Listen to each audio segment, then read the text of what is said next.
여러분은 다음 문항을 보면 어떤 생각이 드시나요? 사실은 먹고 싶지만 건강에 해로우니까 참는다. 건강을 위해서 무리가 되더라도 운동한다. 효과가 느껴지지 않아도 건강을 위해 계속 약을 먹는다. 맞는 얘기 아니야 하고 생각되시나요? 어찌 보면 건강에 안 좋은 건 피하고 건강에 이로운 것을 꾸준히 하는 게 당연하다는 생각이 드는데요. 그런데 나이가 들수록 이게 사실이 아닐 수도 있다는 겁니다. 우리의 일반 상식과는 정말 많은 부분이 다른 이 얘기를 오늘 해보겠습니다. 젊은 시절은 변함이 없는데 노후만 길어졌습니다. 물론 100세 시대라고 해서 누구나 100세까지 살지는 않습니다. 현재 우리나라의 노인 평균 수명은 80세 초반에서 중반을 웃돌고 있는데 문제는 80세가 넘어가면서부터 급격한 변화가 몰려온다는 것입니다. 80세부터는 잦은 컨디션 난조에 팔에 힘이 빠져 물건조차 들지 못하며 심지어 리모컨조차 어디에 두었는지 기억나지 않습니다. 그리고 배우자나 가까운 사람의 죽음으로 하루아침에 고독과 절망에 사로잡히는 등 순식간에 생로병사의 거대한 벽이 거친 파도처럼 덮쳐올 것입니다. 그래서 뒤늦게 후회를 해보지만 80세부터의 우리 몸은 관리를 해도 좀처럼 회복이 되지 않습니다. 그래서 60대, 늦어도 70대부터 관리를 못하면 노년의 생활은 말 그대로 지옥이 될 수도 있습니다. 그렇다면 우리는 다가오는 60세 이후의 삶을 위해 무엇을 해야 할까요? 오늘은 적당히 잊어버려도 좋은 나이입니다라는 책을 바탕으로 노년의 질을 결정짓는 핵심 요인들을 알려드리려고 합니다. 노년의 질을 결정짓는 핵심적인 요인 첫 번째. 다른 사람과의 비교는 불행으로 가는 고속도로다. 퇴직이 얼마 남지 않은 50대에 남과 비교하는 것은 전혀 도움이 안 된다. 동창생 누구는 어디에 20억짜리 집이 있는데 난 뭐하고 살았나. 죽을 때까지 넉넉한 연금이 나오는 공무원을 했어야 하는데 쥐꼬리만한 연금으로 난 어떻게 사나. 이런 식의 후회를 하다 보면 자신이 무능하게 느껴지고 사회 시스템이 불만스럽게 여겨진다. 더 나쁜 것은 이제라도 만회해보겠다며 무리하게 투자하거나 사업을 벌이는 것이다. 아무리 수명이 연장됐다 해도 50대는 인생이 꺾이는 나이다. 계절로 치면 씨 뿌리고 키우는 때가 아니라 거둬들이는 시기다. 물론 50대에도 새로운 일에 도전하고 모험도 할 수 있다. 하지만 실패할 경우 만회할 시간이 충분치 않을 수 있다는 점, 체력이 떨어지고 있다는 점을 감안해야 한다. 돈이든 체력이든 가정이든 지킬 수 있는 범위 내에서 도전과 모험의 범위를 국한시키는 것이 현명하고 남과 비교하지 않고 자신의 현재 모습에 감사하는 것이 지혜롭다. 노년의 질을 결정짓는 핵심적인 요인 두 번째. 빈털터리로 죽기로 결심한다. 퇴직을 하고 소득이 없어지면 자산이나 예금 잔고를 털어 생활비에 보태야 한다. 집을 맡기고 주택연금을 받았어야 할 수도 있다. 문제는 자산이 줄면 불안해지고 자식에게 집이라도 남겨야지 하는 미련 때문에 주택연금에 가입하기도 꺼려진다는 점이다. 재산을 모두 써버리고 빈털터리로 죽기로 마음먹는다면 우리는 살아있는 내내 적절한 부를 누릴 수 있다. 또 곶감은 빼먹는 것이라며 재산을 남길 생각하지 말고 다 써버릴 생각을 해야 한다. 몇 살까지 살지 모르는데 죽기 전에 재산을 다 써버리면 어떻게 하느냐고 반문할 수도 있다. 하지만 재산을 탕진하라는 것이 아니다. 돈을 남길 욕심을 거두고 검소하게 생활한다면 대부분의 경우 죽을 때까지 먹고 살 수는 있다는 얘기다. 노년의 질을 결정짓는 핵심적인 요인 세 번째. 친구는 없어도 괜찮다. 어떤 사람은 혼자 있는 시간을 견디지 못하고 늘 다른 사람과 연결되어 있기를 원합니다. 하지만 허울뿐인 관계의 마음은 여전히 공허하고 집단 안에 있을수록 오히려 고독을 느끼죠. 그리고 그 고독을 메우기 위해 타인을 더욱 더 갈망하게 됩니다. 하지만 한번 혼자여도 괜찮다고 각오를 다지고 나면 이런 악순환의 고리를 끊을 수 있습니다. 홀로 있는 시간 동안 자기 자신을 찬찬히 되돌아보면 가치관 또한 또렷해집니다. 지금 이대로도 충분하다는 만족감이 생기고 자존감도 높아지죠. 나아가 다른 사람에게 물들지 않는 자신만의 사고 방식이 생기고 남과 다른 특별한 삶이 열리기도 합니다. 남편을 먼저 떠나보내고 혼자 남은 스카코 씨는 고립되어 있지 않았습니다. 단골 레스토랑의 셰프, 헬스클럽의 트레이너, 일을 함께하는 동료 등 다양한 사람과 관계를 이어가고 있었습니다. 마음속을 속속들이 내보일 만큼 깊은 인간관계가 아니라 적당한 거리감을 유지하는 느슨한 관계. 그런 관계가 사람을 더욱 성숙하게 하고 노년의 삶을 살아가는 데 있어 중요한 안전망이 되어줍니다. 나이가 들수록 오늘 갈 곳과 오늘 할 일이 무엇보다 중요합니다. 반려견과 산책하며 학교 가는 아이들을 지켜보는 등 사회와의 접점을 놓지 않으면 그것으로 충분합니다. 노년의 질을 결정짓는 핵심적인 요인 네 번째. 살을 빼야 한다는 고정관념을 버린다. 60세는 건강한 몸을 만드는 여정의 중대한 관문입니다. 중년기에는 대사증후군을 예방하는 것이 건강관리의 중요 과제였죠. 대사증후군이 찾아오면 동맥경화, 뇌졸중, 심근경색, 당뇨병, 치매 등 온갖 무서운 질병들이 도미노처럼 우르르 몰려옵니다. 따라서 중년층은 대사증후군에 걸리지 않도록 몸에 지방이 너무 많이 쌓이지 않게 관리하는 것이 중요합니다. 그런데 60세가 넘어가면 노화로 근육량이 하루하루 줄어듭니다.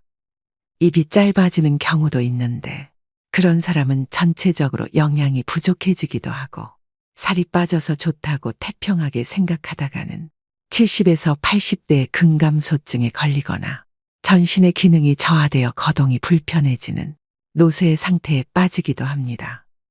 이대로 가면 꼼짝없이 다른 사람의 돌봄이 필요한 상태로 이어지겠죠. 90대가 되어서도 직접 걸어서 가고 싶은 곳에 가고 맛있는 음식을 맛보려면 60세가 되었을 때 생각을 바꾸어야 합니다.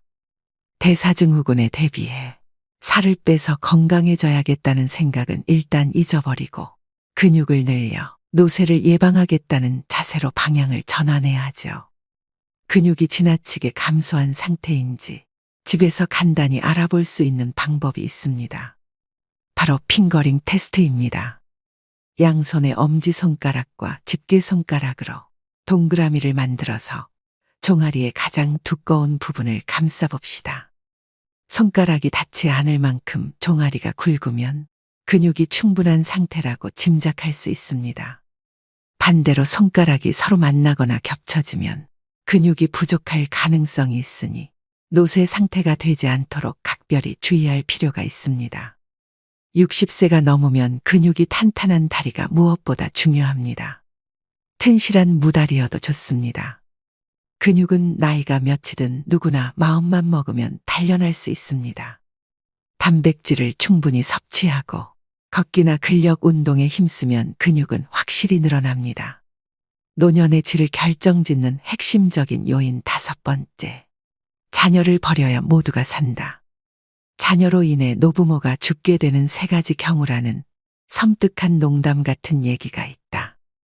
재산이 있는 부모가 손 벌리는 자녀를 외면하면 맞아 죽는다. 찔끔찔끔 주다가는 시달려 죽는다. 그렇다고 다 내어주다가는 굶어 죽는다. 이런 불상사를 피하려면 일찌감치 자녀에게 물려줄 돈이 없다고 선언하고 돈에 대한 기대를 버리게 해야 한다. 다 큰 자식을 결혼도 시켜주고 집도 마련해주고 결혼 후에도 물심양면으로 도와줄 것이 없을까 기웃거리는 것은 사랑이 아니라 자녀의 독립을 막는 독이다. 이렇게 자녀를 독립시키지 못하고 끼고 돌다 훗날 돈 떨어지고 건강 잃었을 때 자식이 부모를 부양하는 것을 부담스러워하면 배신감을 느낀다. 부모는 자녀가 사랑스러워 이것저것 다 해줬지만 결국 돈 잃어 건강 잃어 자식과 관계까지 나빠져 자식 잃어가 된다. 이를 피하려면 자녀에게 대학 졸업할 때까지만 또는 결혼할 때까지만 부양해주겠다고 부양 시한을 정하라. 그리고 가능한 자산은 연금으로 바꾸는 것이 좋다. 달마다 생활에 필요한 돈이 나오면 마지막까지 버틸 수 있다. 자녀가 어렵더라도 큰 돈을 줘버리고 빈곤선에서 허덕이는 것보다 다달이 나오는 연금을 모아 생활비라도 보태주는 것이 더 낫다. 노년의 질을 결정짓는 핵심적인 요인 6번째. 운동보다 바른 자세가 먼저다. 하루하루 어떤 생활 습관을 가지고 살아가느냐에 따라 자기도 모르는 사이 등이 굽어 새우등이 되거나 무릎이 휘고 허리가 구부러지기도 합니다. 건강해지려고 열심히 걷기 운동을 하는 사람도 정작 자세가 좋지 않으면 무릎과 허리에 부담이 가거나 관절의 가동 범위가 오히려 좁아질 수도 있죠. 그러므로 본인의 평소 자세를 가끔씩 체크해줘야 합니다. 올바른 자세는 옆에서 보았을 때 허리뼈와 목뼈가 완만한 S자를 그립니다. 전신이 보이는 거울 앞에 서서 몸의 정면과 측면에서 본인의 자세를 가만히 살펴봅시다. 벽에 등을 대고 똑바로 서보는 것도 좋은 방법이고요. 벽에 발 뒤꿈치를 붙이고 섰을 때 등과 머리 뒷부분이 벽에 닿지 않는다면 자세가 앞으로 기울어졌다는 증거입니다. 자세가 비뚤어지는 원인 중 하나는 근력의 저하입니다. 늘 같은 쪽 어깨에 가방을 메거나 날마다 같은 방향으로 다리를 꼬고 앉는 등 어느 한쪽으로 치우친 습관 때문에 자세가 틀어지기도 하죠. 시간이 날 때마다 자신의 자세를 의식적으로 바로잡아서 잘못된 버릇을 말끔히 없애봅시다. 자세가 좋아지면 겉모습도 한결 젊고 생기 있어 보이기 때문입니다. 나이 들어서도 근사한 맵시를 유지하는 사람들의 공통점은 적당한 체중을 유지한 몸매와 꼿꼿한 자세입니다. 자세를 곧게 하면 마음가짐도 적극적이고 긍정적인 방향으로 바뀔 수 있습니다. 가슴을 당당하게 펴고 배에 힘을 주고 긴장감을 놓지 않으면 자신감과 의욕이 생깁니다. 잠깐 운동하고 하루 종일 구부정하게 지내기보다 매 순간 바른 자세를 유지하며 활기차게 보내기를 추천합니다. 노년의 질을 결정짓는 핵심적인 요인 7번째. 인생의 8할은 잊어버려도 상관없는 것들이다.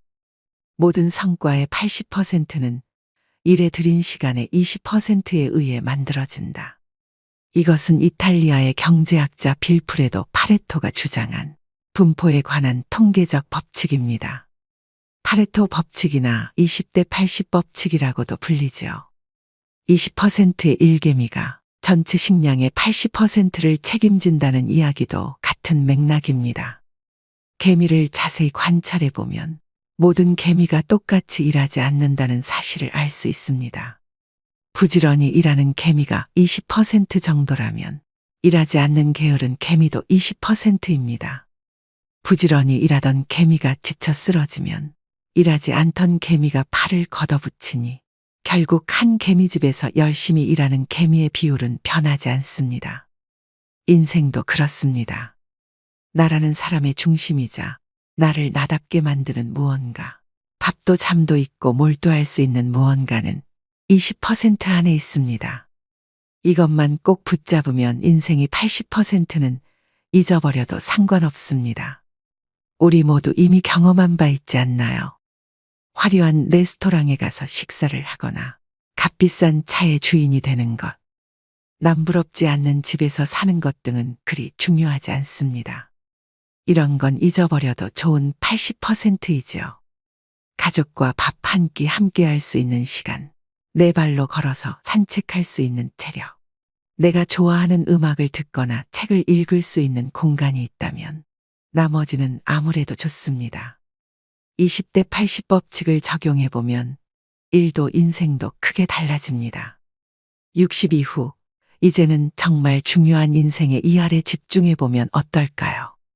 오늘의 영상 어떠셨나요?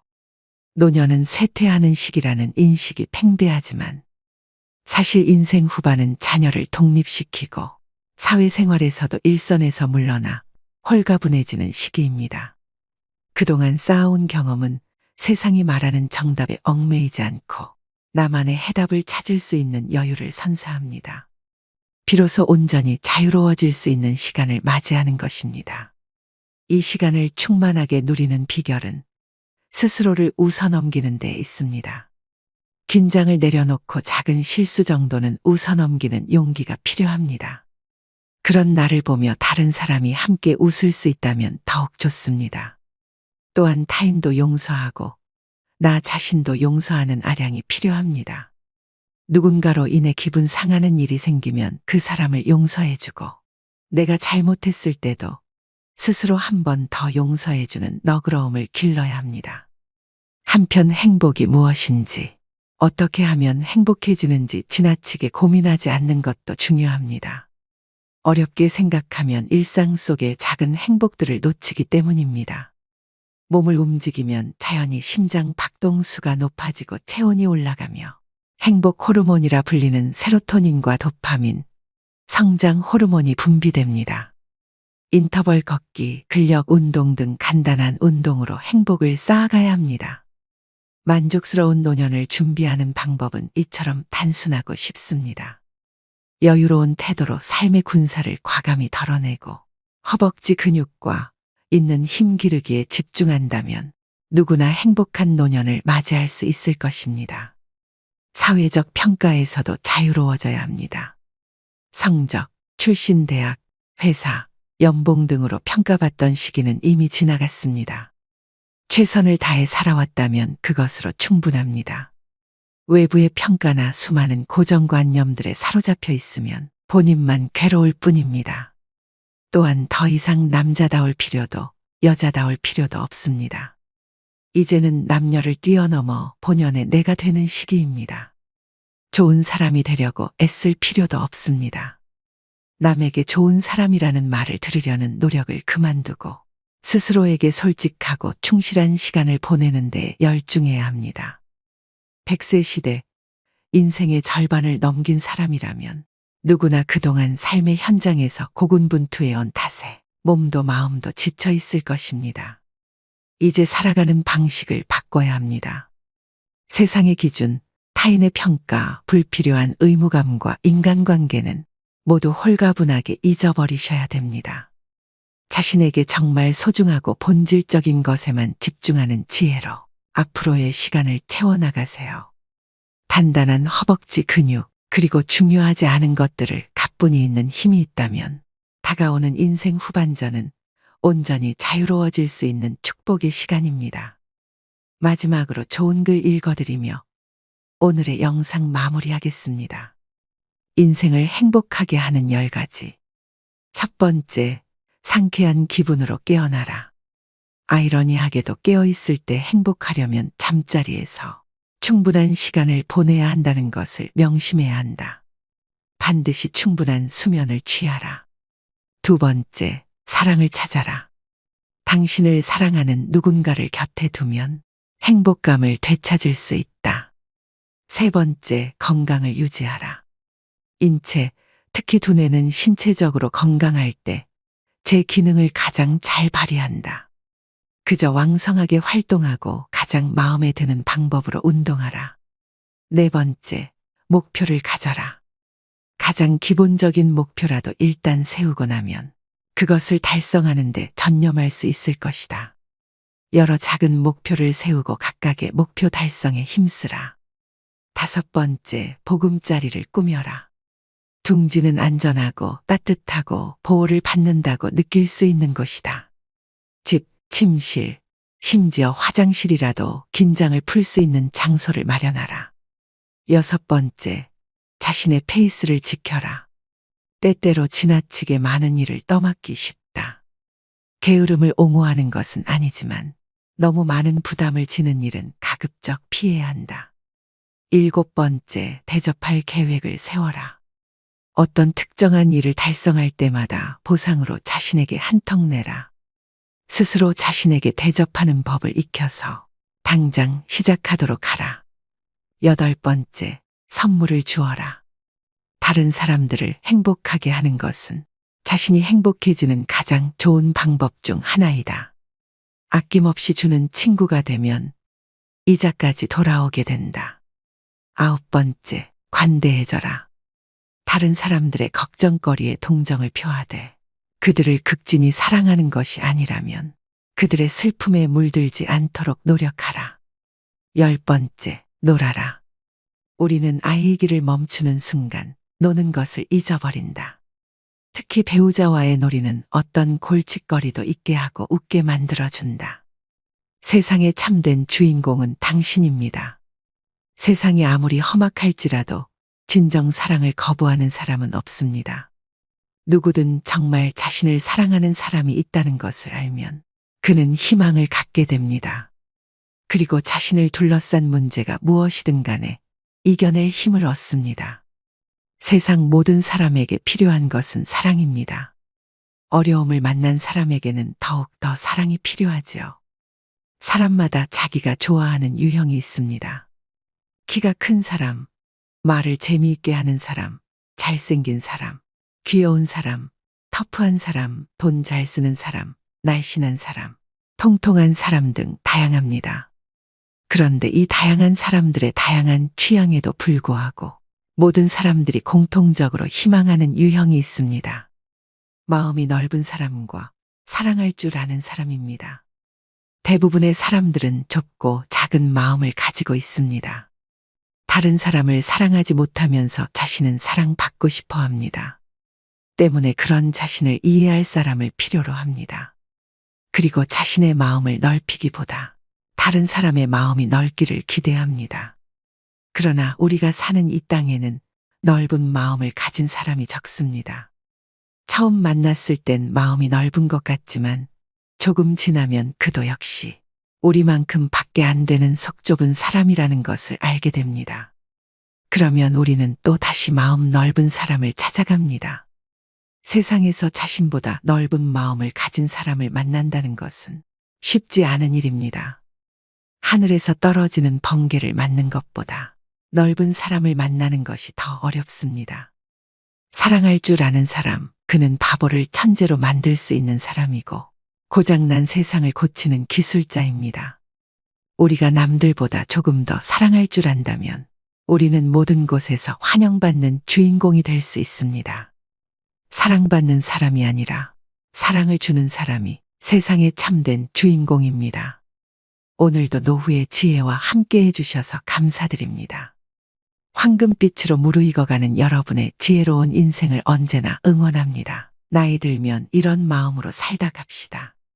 삶을 남과 비교하지 말고 남을 원망하지 말고 부모로서 자식이 잘 되길 바래도 자식들에게 너무 기대하지 말고 지난 날을 너무 후회하지 말고 내 운명이라 생각하고 운명이 다해 세상을 떠날 때 부, 권력, 명예 다 놓아버리고 빈손으로 홀가분하게 미련 없이 미소 짓고 떠나게 해달라고 소망하며 삽시다. 재물이 많아도 만족하지 못하고 더 많은 재물을 모으려고 발버둥치면 재물의 노예가 되어 가진 재물에 만족하지 못해 마음이 가난하고 많은 재물이 없어도 가진 것에 만족하고 분수에 맞게 즐겁게 살면 마음이 부유의 부자입니다. 가난과 부자는 마음먹기에 달려 있습니다. 영겁의 세월 속의 인간의 삶은 흐르는 물과 같고 하늘에 떠가는 구름과 같고 올 때는 순서가 있지만 이 세상 떠날 때는 순서도 없고 언제 떠난다는 기약도 없어 몇 분 후를 모르는 것이 인생이라 합니다. 지난 날은 다시 돌아올 수 없고 미래는 기약이 없으니 지난 일에 미련 갖지 말고 미래를 너무 기대하지 맙시다. 지금 주어진 이 시간이 생애 제일 소중하다고 생각하며 보람 있고 즐겁고 행복하게 보냅시다.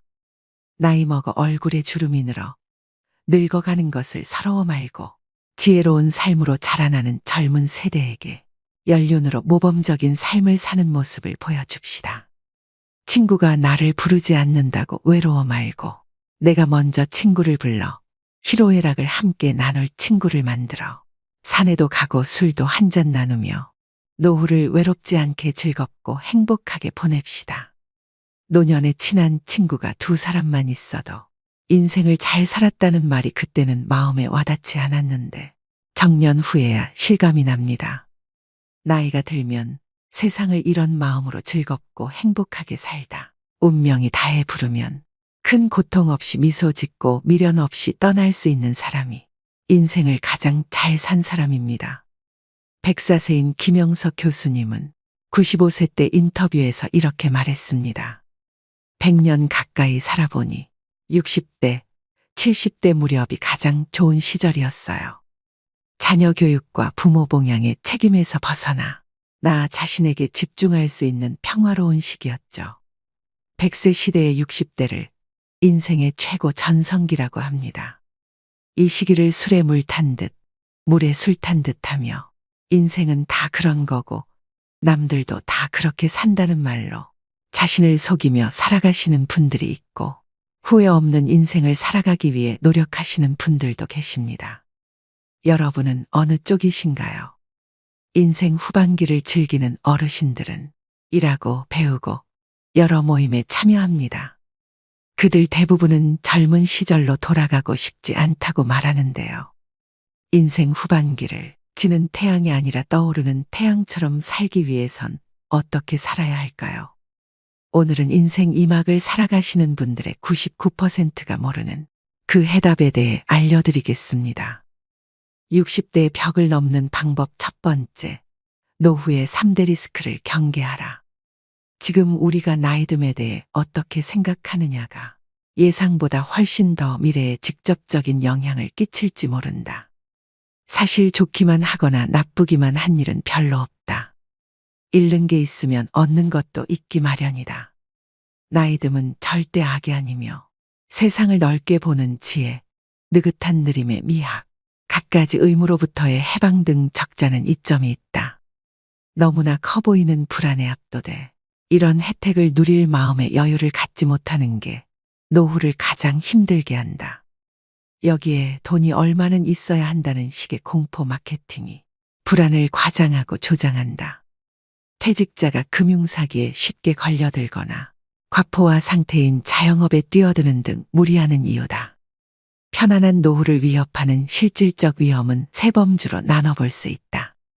우선 모든 노후 관련 조사에서 걱정거리 1, 2위에 오르는 돈과 건강 리스크가 있다. 이 둘이 중요하다는 것은 누구나 알지만 충분히 대비했다고 안심하는 사람은 별로 없다. 건강을 잃으면 막대한 치료비 때문에 돈 걱정이 커지고 적정 수준의 돈이 없으면 중대 질병에 시달리기 쉽다. 다음은 관계에 따른 리스크다. 다른 사회보다 관계의 긴밀도가 높고 타인의 시선을 많이 의식하는 한국 사회에서는 특히 큰 위험 요소다. 가족이나 친구, 주변과의 관계 때문에 노후를 힘들어하는 사례는 흔하다. 외로움은 피하고 싶은데 얽힌 게 많으면 그만큼 삶이 피곤해진다. 나이든 부모가 다 큰 자녀를 돌보는 것은 물론이고 결혼, 주택 자금까지 고민해야 하는 한국은 다른 어느 나라보다 성인 자녀의 리스크가 크다. 적을 알고 나를 알면 위태롭지 않다는 손자병법의 구절은 노후 준비에도 유효하다. 노후 불안은 없애는 게 아니라 스트레스처럼 관리하는 것이다. 한국은 세계에서 고령화 속도가 가장 빠른 나라임에도 사회적, 제도적 대비가 더디다.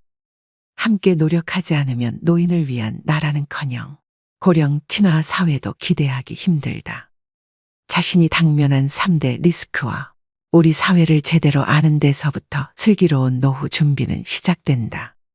60대의 벽을 넘는 방법 두 번째, 나를 공지 취급하지 않기. 나이 든 사람의 얼굴에서 예쁜 이목구비는 그다지 중요하지 않다. 그러나 표정은 삶의 이력서와 같다.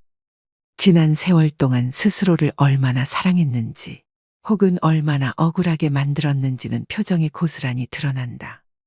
67세 김남순 씨는 이렇게 말한다. 젊었을 때 저는 궁상을 떨었어요. 가족들에게는 고가의 옷을 선물하면서 내 옷은 아울렛을 뒤지고 뒤져 사면서도 몇 번이고 고민했죠. 화장품도 저가 제품이나 샘플만 바르고 욕실 수건은 체육대회, 칠순기념 글자가 수놓인 기념품만 썼는데요. 최근 인터뷰한 정리정돈 전문가 정희숙 대표는 내가 스스로를 얼마나 학대하고 있었는지 깨닫게 해줬습니다. 부자들의 집에는 공통점이 있었어요. 이불과 베개같이 매일 쓰는 침구류는 고급 소재의 제품을 쓰는 것이죠. 매일 쿠팡 최저가 침구를 껴안고 자는 내게 미안해지는 순간이었어요. 소처럼 일에 돈을 벌어놓고 왜 스스로를 콩쥐 취급했을까? 꼭 돈을 드리는 보상이 아니더라도 남순아 고생했다. 오늘 잘했어라고 칭찬 한마디 해주지 않았을까? 60년 넘게 살아보니 가장 억울한 것은 다른 사람들에게는 산타클로스 노릇을 하면서 정작 나 자신에게는 인색하게 군 것이다.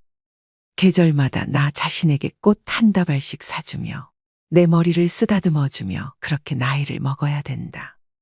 60대의 벽을 넘는 방법 세 번째, 건강이 돈이다. 나이 들어서 가장 돈이 많이 들어가는 것이 건강이다. 나이가 들면 치아가 약해지고 소화 능력도 떨어져 좋은 음식도 마음껏 먹을 수 없고 체력이 떨어져 좋은 곳으로 여행 가는 것도 노는 것도 한계가 있다. 나이가 들수록 즐기고 누리는 데 쓰는 돈은 줄어든다. 반면 건강을 유지하는 데 드는 비용은 늘어난다. 나이가 들어 재산을 탕진하게 된다면 10중 8구 건강 때문이다. 한 사람이 평생 지출하는 의료비의 절반 정도가 마지막 1년 동안에 쓰인다고 한다. 그만큼 노후의 건강은 돈과 직결돼 있다. 따라서 최고의 노후 대비는 건강을 지키는 것이다. 건강이 마음먹은 대로 다 되는 건 아니지만 그래도 몸에 나쁜 것은 하지 않고 몸에 좋은 것을 하면서 병에 걸릴 가능성을 낮추는 것이 필요하다. 몸이 나이 드는 것을 좀 늦추고 싶다면, 아니 몸이 나이 드는 것을 좀 잊고 지내고 싶다면 일상을 충실하게 살아라. 즉 건강한 생활 습관으로 일상을 채워야 된다.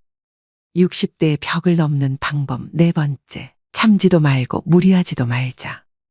80세가 넘어 사망한 사람을 부검하면 대부분 몸에서는 암이, 뇌에서는 알츠하이머 병변이 발견된다고 한다. 하지만 생전에 이러한 사실을 몰랐던 사람도 적지 않다.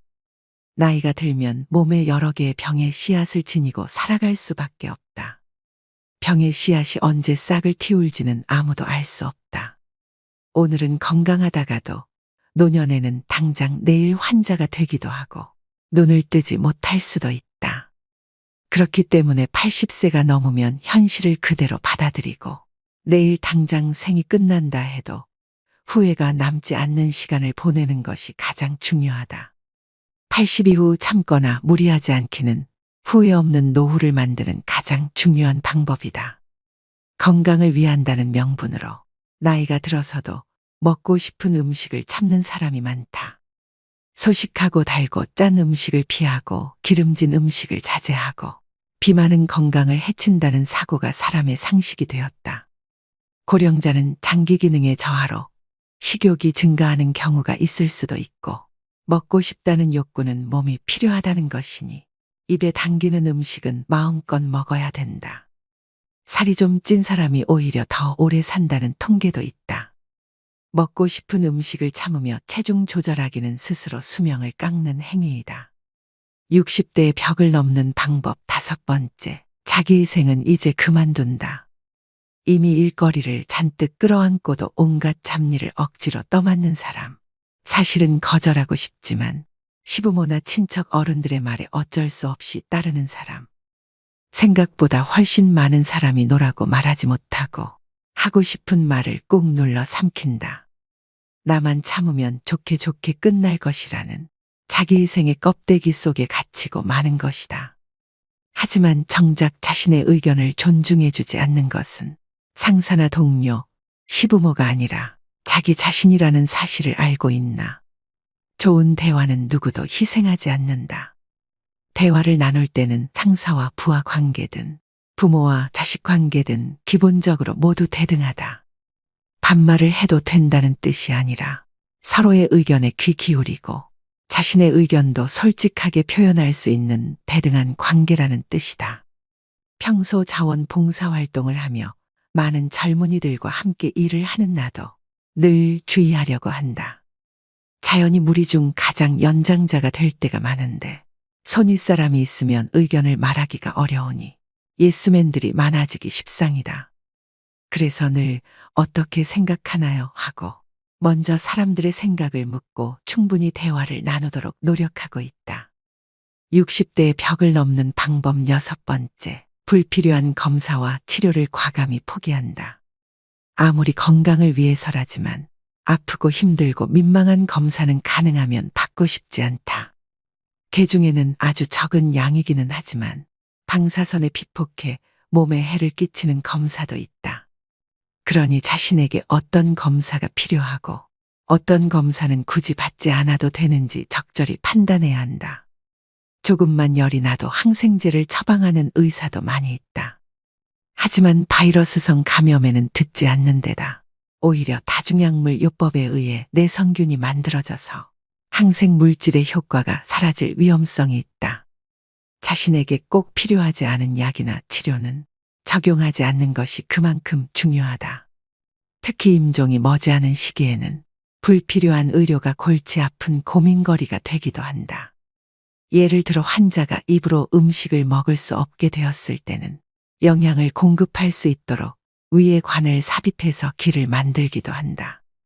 스스로 호흡할 수 없게 되었을 때 인공호흡기를 사용할 것인가? 심장이 멈추었을 때 심폐소생술을 받을 것인가? 마지막 순간은 어느 곳에서 보내고 싶은가에 대해 하나하나 잘 생각해보고 매년 생일처럼 특별한 날 가족들에게 미리 이야기해두면 어떨까? 60대의 벽을 넘는 방법 일곱 번째. 직함에 대한 미련이 인생 2라운드를 여는데 가장 큰 걸림돌이다. 평생 직장에서 일해온 사람은 직함을 자신의 정체성으로 혼동한다. 자신을 소개할 때 어떤 회사의 부장이라든가 이사, 국장 등의 직책으로 모든 것이 설명됐기 때문이다.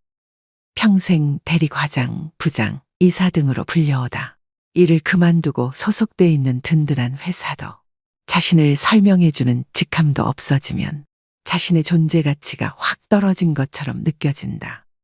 직함에 연연하는 이유는 곰곰이 살펴보면 남의 눈을 의식하기 때문이다. 직함이 자신이 세상에서 차지하는 지위를 보여준다고 생각하기에 직함이 없어지면 자존감마저 떨어지게 된다. 나이가 들수록 직함이 없어도 직함이 찍힌 명함이 없어도 또는 사회적으로 그리 대접받지 못하는 일을 하게 되더라도 당당할 수 있도록 자기 자신의 본질적인 정체성에 집중하는 것이 필요하다. 직함 말고 자신을 설명할 수 있는 단어가 무엇인지 생각해보고 회사나 직함 없이도 진짜 자기 자신을 사람들에게 소개할 수 있도록 마음가짐부터 사고방식까지 바꿀 필요가 있다. 60대의 벽을 넘는 방법 여덟 번째. 노후 준비 급할 것 없다. 지금이라도 사부작 움직여라. 온 나라가 일자리 부족으로 몸살을 앓고 있는데 내게 맞는 새로운 일을 쉽게 발견하기는 만무하다. 시도가 성공으로 이어지는 것도 결코 아니다. 그런대로 할 만한 일도 있을 테고 이 길이 아닌가 보내하고 돌아서야 할 때도 많다. 퇴직 이후가 돼서야 일을 찾겠다고 나서면 마음이 조급해지기 십상이다. 경찰 초급 간부로 퇴직한 김 씨는 이듬해부터 서울 시내 초등학교 보안관으로 일하게 됐다. 월급은 최저임금을 약간 웃도는 수준이지만 주 40시간 근무에 5년 고용이 보장돼 경쟁이 만만치 않았다. 평소 배우기를 좋아하는 그가 따둔 안전, 소방 분야 자격증이 합격에 한몫했다. 우리 사회에선 별 실효성도 없는 자격증을 따는데 너무 많은 시간과 비용을 들이는 게 문제다. 그럼에도 막상 뭔가를 하려면 자격증을 요구받으니 무시할 수 없는 게 현실이다. 인생 2라운드에 가능한 일을 압축해보고 필요한 조건을 갖추는 데는 적잖은 기간이 필요하다. 생활이 비교적 안정된 시기에 어느 정도 기본을 다져놓고 이어나가는 것이 한결 손쉽다. 시간을 갖고 사부작거리며 쉬운 것부터 하나씩 해나가면 노후 준비의 부담이 가벼워진다. 퇴근 뒤와 주말, 휴가 등 활용할 시간이 많다. 이것이 노후 연착륙의 비결이다. 오늘의 영상 어떠셨나요? 가장 오래 생존하는 지금 세대에게는 기존의 은퇴와 노후를 대하는 방식이 더 이상 통하지 않습니다. 아무것도 하지 않고 겨우겨우 시간을 죽이거나 여전히 생계에 시달리며 억지로 일하는 것 모두 우리가 원하는 노후가 아닙니다. 새로운 개념의 노후를 살아야 하는데요. 바로 이모작 은퇴입니다. 이모작 은퇴는 노후 20년, 30년을 경제적으로, 사회적으로 활기차게 살 수 있는 새로운 라이프 스타일입니다. 삶의 목적을 새로 찾고 오로지 돈을 위해서가 아니라 자신을 위해서 일하고 외롭지 않게 살고 여전히 세상에 필요한 사람으로 살 수 있는 방법이죠. 그리하여 계속해서 성취하고 성공하고 실패하고 기여하고 꿈꾸는 사람으로서 살 수 있습니다. 일본 오키나와에는 세계 최장수 마을이 있습니다. 그 마을 사람들은 은퇴의 개념도 없고 노후 걱정을 하지도 않습니다. 하지만 내가 살아야 하는 이유를 평생 고민합니다. 이제는 나이 들었으니까, 어려우니까, 느리니까, 겁나니까, 실패할 수도 있으니까 하는 생각보다 처음이니까, 죽으면 못하니까, 못하면 한이 되니까, 실패해도 잃을 것이 없으니까, 즐거우니까, 행복하니까 하는 생각으로 사는 것이 인생에 도움이 됩니다. 여러분의 노후는 부모의 노후와 다릅니다. 인생은 더 길어지고 계속 가야 할 삶이 남아 있습니다. 불안을 없애는 건 행동하는 것뿐입니다. 과거의 성공담에 머물러 있지 말고 새로운 성공담을 만드세요. 세상은 아직도 여러분을 필요로 합니다. 죽을 때까지 자신 있게 살겠다는 의지가 생각보다 더 큰 보상을 안겨줄 것입니다. 오늘의 영상이 여러분 인생의 활력, 당당함, 풍요로움이 뒤따르는 노후로 인생을 재구성하실 수 있길 바랍니다. 인생은 길고 삶은 계속됩니다. 오늘도 노후의 지혜와 함께 해주셔서 감사드립니다. 황금빛으로 무르익어가는 여러분의 지혜로운 인생을 언제나 응원합니다. 무심히 흘러가는 나날, 늘 그렇듯 당연하게 맞이하는 아침. 여러분은 인생에서 몇 번의 아침을 더 맞게 될지 궁금해한 적이 있으신가요? 그런데 설상가상으로 여러분에게 만일 단 한 번의 아침만이 남아있다면 어떻게 하시겠나요? 지금까지 가치 있게 살아왔다고 자신 있게 말할 수 있으신가요? 삶을 뒤로 돌릴 수 있다면 어떻게 살고 싶으신가요? 뉴욕타임스 기자인 저자는 삶의 마지막을 향해 유유히 걸어가는 노인 6명과 1년에 걸쳐 인터뷰를 진행하기로 합니다. 사실 인터뷰 초기에는 그들로부터 나이듦의 고단함에 대해서만 듣게 될 거라고 생각했습니다. 나름 인생을 안다고 자부했던 저자는 그러나 그들을 만나면서 인생이 송두리째 뒤집어지는 경험을 했다고 하는데요. 마치 스승, 진정한 현자와도 같던 이들과의 대화를 통해 저자는 인생의 의미와 삶의 가치, 행복에 대해 함께 묻고 답하며 흔들리던 삶의 갈피를 잡아갑니다. 인생의 매 순간들은 마치 스튜에 들어가는 각종 재료들과 같습니다.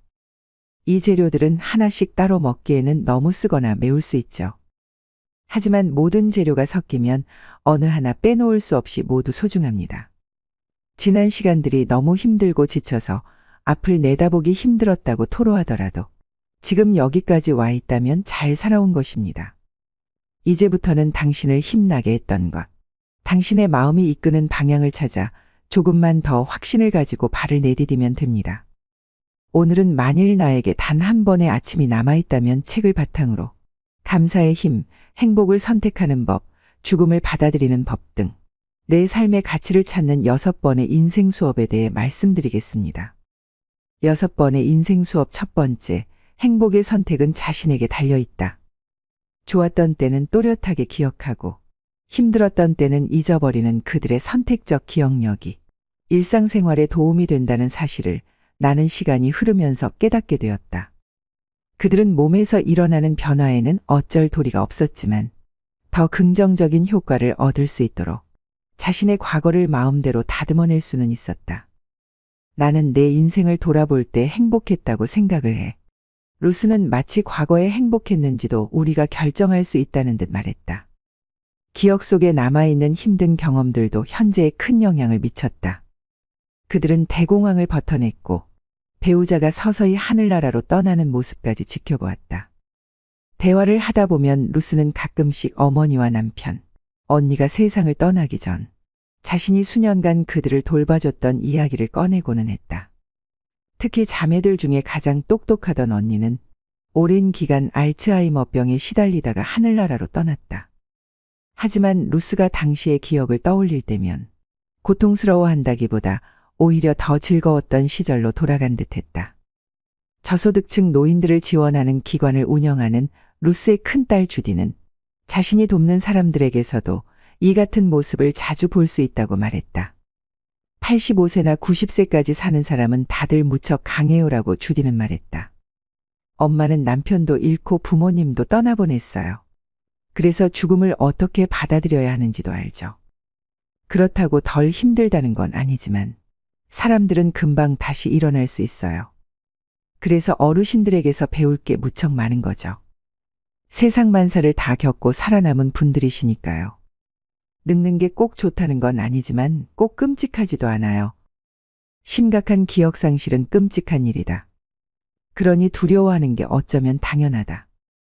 하지만 선택적으로 잊어버리는 것은 진정한 지혜일지 모른다. 당신이 45세라면 결혼 생활 동안이나 일하는 중에 저질렀던 실수들을 빼먹지 않고 기억하는 편이 좋다. 실수를 통해 교훈을 얻을 수 있기 때문이다. 하지만 90세라면 잊어버리는 편이 현명하다. 사회학자 라르스 토른스탐은 대부분의 사람들이 나이가 들면서 많은 것을 잃고도 만족하면서 산다는 것을 알고는 깜짝 놀랐다. 그리고 그는 그런 사람들을 쉽게 찾을 수 있다는 사실을 발견했다. 우선 첫 번째는 무엇을 하고 누구와 시간을 보낼지에 대해 점점 더 까다로워진다는 것이었다. 칵테일 파티에서 사람들과 어울리거나 누군가에게 작업을 거는 일은 더 이상 큰 재미가 없었다. 그들은 새로 친구를 사귀거나 새로운 인간관계를 맺으려 하지 않았다. 두 번째는 나이가 들수록 점점 자기중심적인 사고에서 벗어나 자신이 큰 전체의 일부라는 인식을 하게 된다는 것이다. 고령자들은 자신들이 외로이 홀로 있는 게 아니라 명상을 하며 혼자 보내는 시간을 중요하게 여긴다고 말했다. 노년이 쇠퇴기가 아니라 물질에 대한 걱정을 초월해 진정 가치가 있는 것에 집중하는 인생의 절정기라는 것이다. 토른스탐은 74세에서 104세 사이의 사람들에게 50세 이후에 그들의 가치관이 어떻게 변했는지에 대해 묻는 조사를 실시했다. 이제 나는 얄팍한 인간관계에 흥미가 줄었다라는 문항에는 전체의 75%에 달하는 사람들이 동의했고, 나는 사색하는 시간이 더 즐거워졌다라는 문항에는 3분의 2가 긍정했다. 물질적인 것들은 전부 다 중요하지 않다 해도 81%가 동의했다. 그들은 점점 더 타인을 배려하게 되었고, 인생에는 절대 풀지 못할 수수께끼들이 있다는 사실을 인정하게 되었다. 토른스탐이 발견한 눈에 띄는 사실 중 하나는 노인들이 기억과 최근의 경험 사이의 경계를 모호하게 만들어 과거와 현재를 동시에 살고 있는 것처럼 보인다는 점이다. 그들은 과거에 나눴던 대화들을 되새겼고, 이미 고인이 된 사람들에게는 자신들의 예전 잘못을 사과했고, 오래전부터 좋아하는 것들에 새삼 감사했다. 나이와 상관없이 현명해지기 위해서는 제일 먼저 우리도 죽는다는 사실을 진심으로 받아들이고 그 안에서 더욱 만족하면서 살아야 한다. 현대의학 덕분에 우리는 죽음을 이기거나 질 수 있는 일종의 시험으로 여기기도 한다. 하얀 가운을 잊은 전문가들이 좌지우지하는 무언가로 말이다. 하지만 고령자들은 더 현명한 눈으로 세상을 본다. 우리들 중 누구도 죽지 않는 사람은 없다.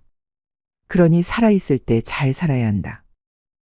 6번의 인생 수업 2번째, 조금만 더 일찍 알았다면 좋았을 것들. 요양원에서 지내던 어느 날, 나는 그에게 젊은이들이 노년에 대해서 꼭 알아야 할 것이 무엇인지 물었다. 질문을 듣고 그는 난감해하는 기색이었다. 왜냐하면 노년은 다른 어느 시기와 마찬가지로 그저 인생의 한 부분일 뿐이었다. 오늘은 어제와 크게 다르지 않았고 내일도 오늘과 크게 달라질 리 없었다. 옷에 단추를 잠그거나 허리를 굽히는 게 어려워지고 신발끈을 묶거나 할 때 등이 아프지. 아니면 거울을 보거나 하얗게 쎄어버린 머리카락들을 발견했을 때 말이야. 그런데 그런 건 하나도 놀랍지도 않아. 그런 날들이 오고 있다는 걸 알잖아.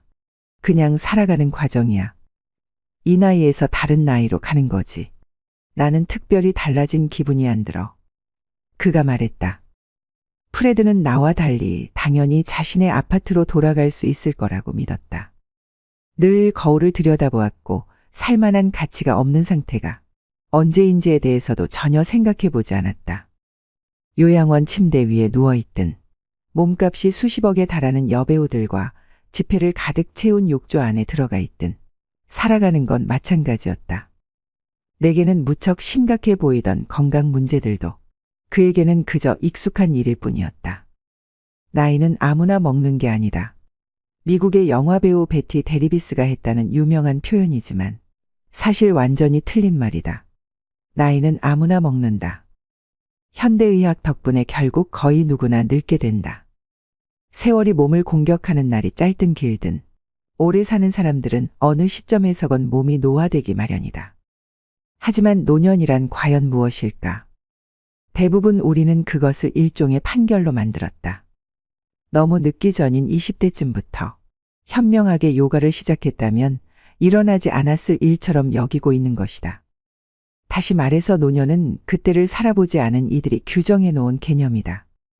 인생 중반을 살아가는 사람들이 인생의 전성기는 바로 중년이라고 주장하면서 젊은이들의 의견은 유치하고 어리석으며 고령자들의 의견은 노망이 나서 주절거리는 소리 정도로 치부해버린다. 고령자들과 젊은이들이 각각 노년을 바라보는 방법이 어떻게 다른지 나와 내 어머니를 보면 알 수 있다. 어머니는 운동을 하거나 살을 빼지 않겠다고 하셨다. 만성적인 등의 통증을 꾸준히 덜어줄 수 있는 방법은 그것뿐이었다. 게다가 물리치료는 사기라고 하셨다. 어머니가 사시는 건물에 실내 수영장이 있었지만 수영복을 갈아입기가 너무 힘들다면서 그것마저도 하지 않으셨다. 오전 10시에 열리는 태극권 수업은 너무 이른 새벽이라 반대하셨다. 등과 다리의 통증이 심해지면서 동생들과 나는 어머니에게 전동 휠체어를 타지 말라고 말씀드렸다. 한 번 걷기를 멈추면 폐도 운동을 하지 못하고 몸 전체에 안 좋은 영향을 미치게 될 거라는 이유였다. 하지만 내가 틀렸다. 휠체어 덕분에 어머니는 더 자유롭게 미술관에 가거나 연극을 보러 다니실 수 있었다. 그때 나는 받아들이고 적응해야 한다는 것을 깨달았다. 남은 시간이 많지 않은 사람에게는 어쩌면 단기적인 해결책들이나 그냥 받아들이는 자세가 최선일 수도 있다. 그리고 우리는 모두 시간이 많지 않다. 고령자들은 본능적으로 이 사실을 더 잘 이해하고 있을 뿐이다. 6번의 인생 수업 중 2가지를 말씀드렸습니다. 자신의 가치를 높이는 삶의 태도에 대해 배우고 싶은 사람, 행복을 어디에서 찾아야 할지 아직 모르겠는 사람, 소중한 단 한 번의 삶을 정말 제대로 살아보고 싶은 사람, 해가 기울 무렵 끝내 후회하는 하루를 맞이하고 싶지 않은 이들에게 만일 나에게 단 한 번의 아침이 남아있다면 책을 강력히 권합니다. 독일의 위대한 문인 괴테의 인생과는 우리의 문명은 겨울철 과일나무와 같다. 그 나뭇가지에 다시 푸른 잎이 나고 꽃이 필 것 같지 않아도 우리는 그것을 꿈꾸고 그렇게 될 것을 잘 알고 있다. 이처럼 즐거운 노후를 보내기 위해 의식해야 할 3가지가 있습니다. 첫째, 새로운 취미나 인간관계에 개방적이다. 새로운 취미에 도전하거나 인간관계를 받아들이거나 항상 오픈마인드를 유의하는 것이다. 예컨대 새로운 취미를 하게 되면 그곳에서 새로운 인간관계가 생긴다. 레벨업 하고 싶다, 작품 전에 출품하고 싶다라고 하는 목표를 가지는 것도 좋고 동아리에 참가해 임원이나 담당을 맡는 것도 좋다. 즉 인간관계, 목표, 공헌이라는 즐거운 노후를 보내는 3가지 포인트가 중요하다. 둘째, 여유 있는 노후 계획을 세운다. 시간적으로 자금적으로 여유를 가지고 계획을 세우는 것도 포인트다. 시간이 없다, 돈이 없다 등 없다는 감각은 기분을 피폐하게 만든다. 무모한 계획을 세우고 스스로 자신을 몰아가 버리면 본전도 없다. 예컨대 목표를 세울 때는 누군가와 겨루거나 하는 것이 아니라 노후에는 어디까지나 자신의 시간을 즐긴다는 관점에서 설정해 보면 좋지 않을까. 셋째, 즐거운 노후를 위한 주거 선택의 포인트다. 즐거운 노후는 어떤 곳에 사느냐에 따라서 좌우될 수도 있다. 거주지를 찾을 때는 다음 포인트를 검토해 보는 것은 어떨까? 첫째로, 노후에도 안심하고 살 수 있는 집인가? 우선 체크하고 싶은 것은 안심하고 살 수 있는지 여부이다.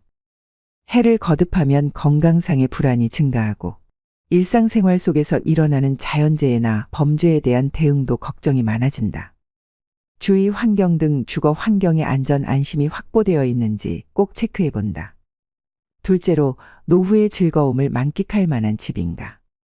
노후 시간을 즐겁게 보낼 수 있을지도 확인해 본다. 예컨대 주변 가까이 병원, 슈퍼마켓, 먹자골목, 가벼운 오락시설, 지역 도서관, 동아리 등 활동이 가능한지가 준비되어 있다면 지루함 없이 하루하루를 보낼 수 있을 것 같다. 현역 시절과 비교해서 자신을 위한 시간이 많이 생긴다. 그 사용법을 생각하는 것도 자기 자신이다. 선택하는 집이나 주변에 그런 즐거움이 준비되어 있다면 바랄 나위가 없다. 즐거운 노후를 보내는 방법에 대해서 말씀드린 내용을 꼭 참고하시길 바랍니다. 위와 같이 일찍 인간관계, 목표, 공헌 등과 같은 포인트를 잘 검토한다면 충실한 노후 생활로 분명 연결되리라 봅니다. 마지막으로 나이 들수록 버려야 되는 두 가지를 말씀드리겠습니다. 나이가 들수록 버려야 할 첫 번째는 앉아있는 시간을 줄이셔야 됩니다. 여러분은 하루에 얼마나 오랜 시간 앉아서 생활하시나요? 나이가 들수록 덜 앉고 더 많이 움직이셔야 되는 것은 모두가 알고 계실 텐데요. 60세 넘어 하루 10시간 넘게 앉아 있으면 치매에 걸릴 확률이 높아진다고 합니다.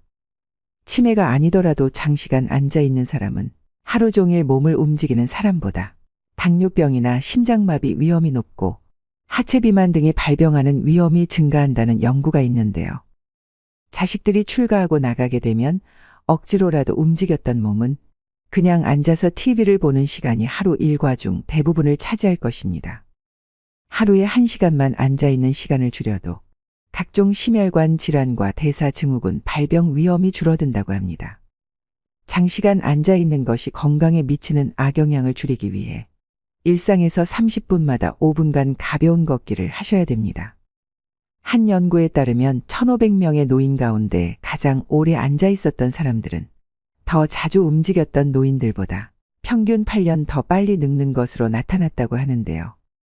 나이가 들어가며 신체 활동이 게을러지면 근육이 급격하게 줄어들고 기력이 떨어지면서 더욱 움직이기 싫은 마음이 생겨날 수 있습니다. 그래서 나이가 들수록 자신에게 맞는 운동 습관을 길들여 건강한 근육을 유지하는 기력을 키워나가야 합니다. 나이가 들수록 움직이면 살고 누우면 죽는다는 말을 떠올리셔야 됩니다. 편하게 쉬려는 마음에서 벗어나 일상에서 많이 움직이는 습관을 길들이셔야 합니다.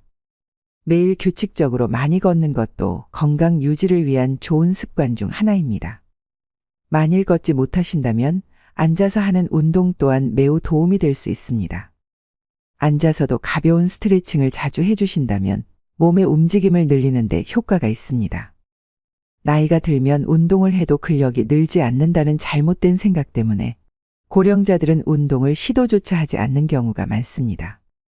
집에서 쉽게 할 수 있는 운동을 매일 10분만 꾸준히 해도 1년이 지나면 현재 근력의 20%까지 늘릴 수 있다고 하는데요.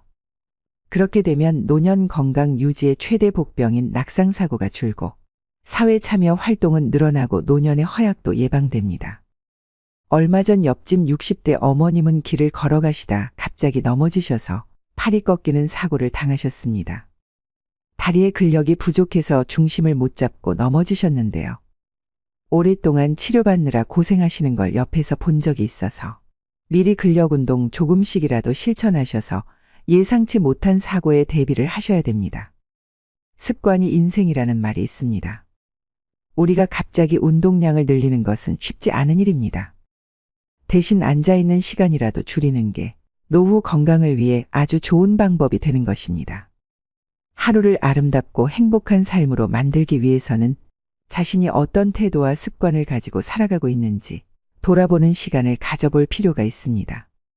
앞으로 어떤 습관을 길들여 어떤 태도로 지낼 것인가 하는 계획을 세우고 실천하는 것이 바로 자신의 가치 있는 노후를 위한 중요한 지혜이기 때문입니다. 나이가 들수록 버려야 할 두 번째는 불필요한 인간관계를 정리하는 것입니다. 노후 행복의 결정적 요인은 부도 명예도 학벌도 아닌 관계라고 할 만큼 마음 맞는 사람들과의 따뜻하고 의지할 수 있는 관계라고 하는데요. 노후가 되면 마음이 외롭고 인생이 허무하다고 느낄 때가 많습니다. 이때 달려와 고민을 함께 나눌 친구가 한두 명만 있어도 성공한 인생이라 할 수 있죠. 하지만 퇴직과 함께 직장 등 공적 관계망은 대부분 눈 녹듯 사라져버리고 사회 속에서 벌어지는 크고 작은 갈등은 노년의 삶의 질을 낮추고 외로움을 증폭시킵니다. 주변에서 맞지 않는 사람과의 인연의 끈을 놓지 못하고 만남을 유지하면서 스트레스를 받는 사람들을 흔히 볼 수 있습니다. 특히 살아온 세월 속 쌓인 갈등이 폭발하면서 관계가 망가질 때도 많습니다. 배우자 및 자녀와의 갈등이나 오래 알고 지낸 친구와의 불협화음 등이 이 경우에 해당하죠. 불필요한 인간관계는 늙음을 의식하기 시작하는 50대부터 하나씩 내려놓으면 편해진다고 합니다. 자녀들이 부모 품을 떠나 독립하고 나면 지켜야 하는 것들이 점점 적어집니다. 그러면 자연스럽게 이제껏 무리해서 만나야만 했던 사람들도 줄어들게 됩니다. 물은 나이를 먹으면 체력도 기력도 젊었을 때와 같지 않게 되니 굳이 의미 없는 인간관계에 힘쓸 여유가 없어집니다. 그러니 참아가며 사람을 만나는 일은 피곤하기만 하죠. 나이 들어서 체력이 떨어지는 만큼 인간관계에도 에너지 절약이 필요합니다. 여기서 가족만큼은 예외라고 말씀하시는 분들도 계실 것 같은데요. 결국은 가족도 같습니다. 그저 너무 가까이 가지 않는 것이 요령이죠. 관계에서 오는 스트레스를 줄이고 싶다면 사람보다는 고독과 친해지셔야 합니다. 혼자서 시간을 잘 보낼 수 있게 된다면 내 인생에서 진정으로 필요한 인간관계 또한 분명해질 거라고 생각합니다. 나이가 들어갈수록 그냥 아는 사람 100명보다 나를 잘 알아주는 사람 1명이 더 귀합니다. 그대로의 나를 받아들이는 소수의 사람과 편안하게 만나면서 평온한 노후를 보내셔야 됩니다. 은퇴 후 인간관계라는 한 연구에 따르면 배우자와 함께하는 시간을 줄이고 싶다고 대답한 은퇴자가 늘리고 싶다고 한 은퇴자보다 6배나 많았다고 하는데요. 이 같은 문제들을 비추어 볼 때 은퇴 후에도 원만한 대인관계를 유지하려면 삐걱대는 관계를 정비하는 것도 중요합니다. 가족 또는 가까운 지인 간 어긋난 부분을 개선하고 줄어든 인맥을 새롭게 채워나가야 사람 냄새 풍기는 노후 생활을 즐길 수 있습니다. 행복하고 건강한 노년을 만드는 것은 사람들과의 질적인 관계에 달려 있습니다. 놀라운 것은 나에게 이로운 관계가 행복뿐 아니라 노후의 신체적 건강까지 영향을 준다는 사실이죠. 누군가 인생은 나를 알아주는 한두 사람 붙잡고 사는 거라고 하더군요. 나이 들어서도 너무 관계에 연연하다 보면 자신에게 소홀해지곤 합니다. 그럴 때 일수록 잠시 멈춰서 자기 자신을 챙겨보시면 좋겠습니다. 오늘의 영상 어떠셨나요? 아무리 후회해도 지난 날은 돌아오지 않습니다. 내일 일은 아무도 모릅니다. 내일은 내일의 바람이 붑니다. 그것이 인생입니다. 그러므로 자신의 인생을 있는 그대로 받들이기만 하면 됩니다. 어떤 것이라도 두려워하거나 걱정하지 마세요. 원하는 일을 하고 먹고 싶은 음식을 먹고 만나고 싶은 사람을 만나고 하고 싶은 말을 하면서 살면 됩니다. 이것이 행복한 노후와 불행한 노후를 가르는 기준입니다. 불량 노인이어도 됩니다. 사람 좋은 척하면 건강이 불량해집니다. 여태까지 사람들의 눈치를 살피고 사양하느라 하고 싶은 일을 참으며 살아오셨을 겁니다. 지금까지 애쓰고 고생하며 살아왔으니 앞으로는 원하는 대로 살아보셔야 합니다. 오늘도 노후의 지혜와 함께해 주셔서 감사드립니다. 황금빛으로 무르익어가는 여러분의 지혜로운 인생을 언제나 응원합니다.